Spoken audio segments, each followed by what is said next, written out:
आता पेट्रोलचा खर्च विसरा, घरी आणा इलेक्ट्रिक स्टायलिस्ट इलेक्ट्रिक गाडी। 100% भारतीय बनावटीची इलेक्ट्रिक्स ईव्ही इलेक्ट्रिक गाडी आता उपलब्ध।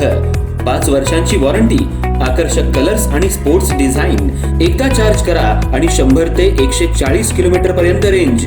अत्याधुनिक सर्व्हिस सुविधा, लोन सुविधा सुद्धा उपलब्ध।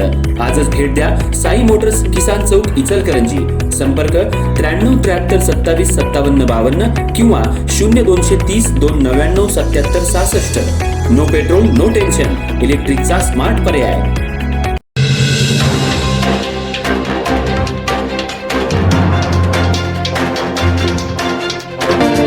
इचलकरंजी महानगरपालिकेच्या आजच्या सभेमध्ये नगरसेविका रूपा उदय बुगड यांनी प्रशासन आणि महापौर यांना चांगलंच धारेवर धरलं। शहरातल्या आंबेडकर पुतळा ते महासत्ता चौकापर्यंत 12 कोटीच्या सिमेंट कॉन्क्रीटचा रस्ता करण्यात येतोय। सध्या हा रस्ता आंबेडकर पुतळा ते गावभाग पोलीस ठाणेपर्यंत पूर्ण करण्यात आलाय। तिथून पुढे हा रस्ता उकरून ठेवण्यात आलाय। त्यामुळे इथल्या येणाऱ्या जाणाऱ्या नागरिकांना याचा त्रास होऊ लागलाय। त्या ठिकाणी एक हॉस्पिटल आहे, रुग्णांना नेण्यासाठी तारेवरची कसरत करावी लागते। प्रशासनानं या सगळ्या बाजू का समजून घेतल्या नाहीत असा सवाल भर सभेमध्ये ऐन वेळच्या विषयांमध्ये उपस्थित केला।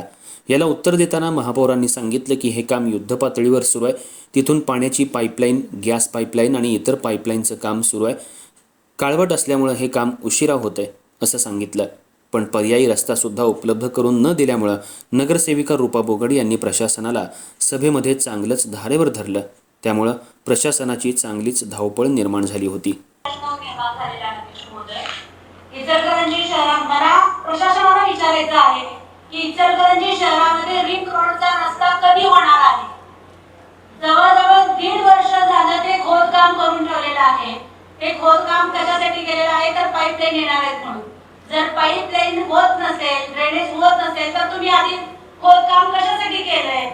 लोकांचे तिथे ऍक्सिडेंट्स होत आहेत, लोकांना खूप त्रास सहन करावा लागत आहे। रोज सगळ्यांचे फोन येत आहेत, जिव्हाळ्याचा प्रश्न झालेला आहे।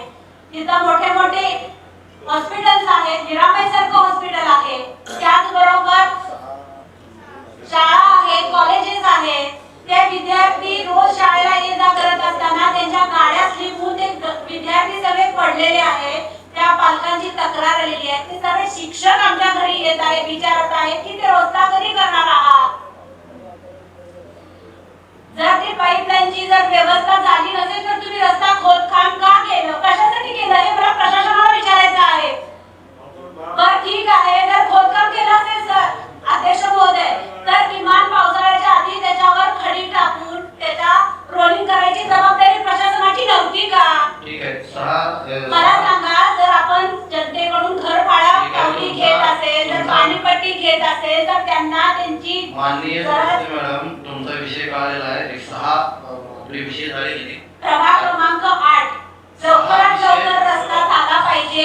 मी अधिकाऱ्यांना फोन केला तर ते फोन उचलत नाही। आम्ही दुसऱ्यांच्या फोनवरून फोन केला। माननीय सदस्यांना विनंती आहे, सदस्य मॅडमना 6 विषय होऊ दे।